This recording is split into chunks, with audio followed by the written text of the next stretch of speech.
In this section, we'll study Newton's formula for sound speed in air. Newton was the one who analyzed mathematically the speed of sound, and the very first thing we can write here that Newton assumed that sound propagation in air is an isothermal phenomena. It is because he assumed that when sound propagates in air, no temperature variation takes place. Hence, we assume that at every small volume of air, PV remains constant due to propagation of sound. And from this expression, if we differentiate it, differentiating we get P dV plus V dP is equals to 0.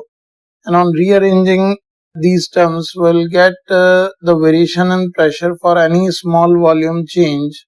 It can be written as minus P by V dV. And if we are having a slight change in pressure, we can find out the bulk modulus for isothermal phenomena in the gaseous medium or air.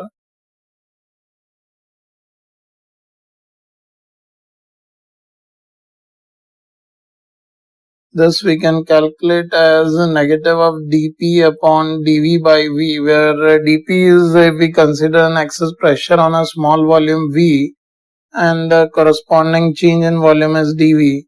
Then if we substitute the value of dP here, we'll get this bulk modulus is equals to P, which is the pressure of medium. This you should also keep in mind that for isothermal phenomena, the bulk modulus of medium is equals to pressure of medium. So we can write sound speed in air. It is given as root of bulk modulus by density, which can be written as root of P by rho. And as from gas law, we know pressure can be written as rho RT by M. Here if we substitute the value of pressure, this V can be written as root of RT by M. That is the sound speed in air expression obtained by Newton. If we analyze the sound speed in air according to Newton's formula, we can write at normal temperature and pressure. If pressure is taken as 1.01 into 10 to the power 5 Pascal, which is the atmospheric pressure, and air density at NTP is given as 1.293 kilogram per meter cube. We substitute it into the expression V equals to root of P by rho, which was obtained by Newton. On analyzing the speed, we'll get 279.48 meters per second. Whereas experimentally, when we calculate, it was obtained as sound speed to be equals to 332 meters per second, and quite a big variation of approximately 50 meters per second is there. And after many experiments, it was analyzed that the formula obtained by Newton is not giving the appropriate results.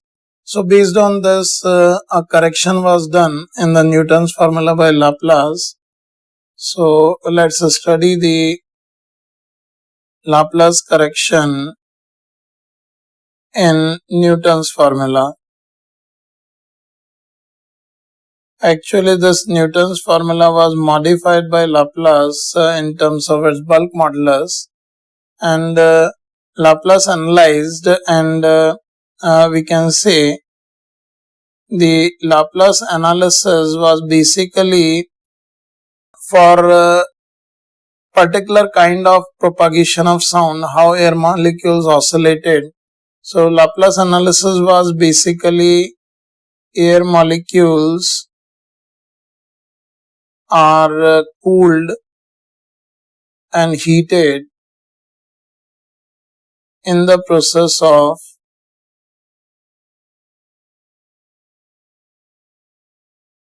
continuous compression and rarefaction.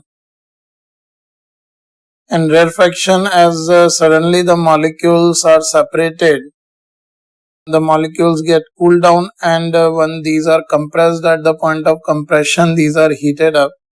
So he analyzed that air molecules are cooled and heated in the process of continuous compression and rarefaction in local zones at a fast rate. It was understood that overall heat of system remains constant, and Laplace analyzed that if overall heat is constant due to continuous compression and rarefaction, molecules are getting heated up and cooled, we can assume that in air, sound propagation is a localized adiabatic phenomena, not an isothermal phenomena. So this implies, on the basis of analysis, sound propagation in air is an adiabatic phenomena because no net heat exchange take place and overall heat of system remains constant.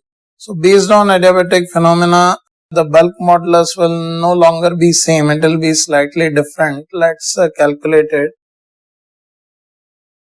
So for adiabatic phenomena,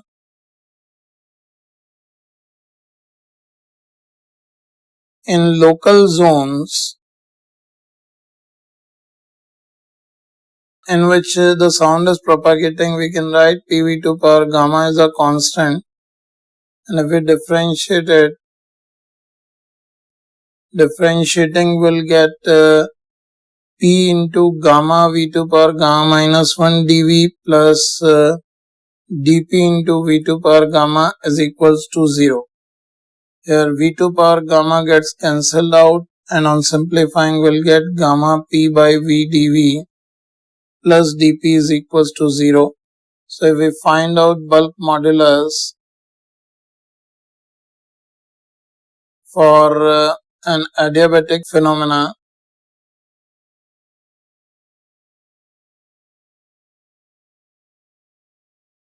for air, it can be given as we are having the expression, it is minus dP by dV by V. So on substituting the value of dP here, we'll get it gamma P. So bulk modulus of air for adiabatic phenomena or for any gaseous medium can be written as a product of ratio of specific heat and the pressure. So we can write now sound speed in air with the modified formula V, we can write as root of bulk modulus by density. Now we'll write it gamma P by rho. So for substitution of pressure by gas law, as we have pressure is equals to rho RT by M. Here we can also be written as a root of gamma RT by M. Using this relation, we calculate the sound speed in air. If we just substitute the values in the relation, let's see what we'll be getting.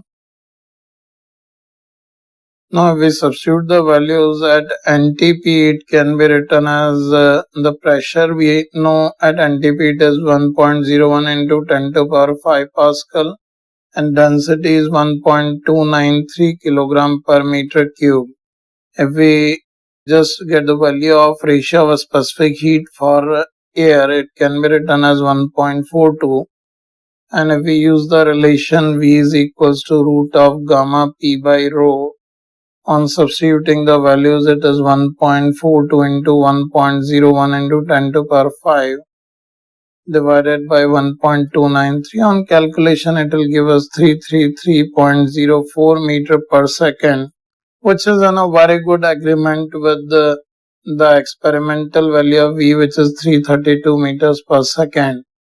So for various examples, the two results, theoretical and experimental, are in very good agreement. So we can say that sound propagation in air or in any gaseous medium is now generally considered as adiabatic phenomena.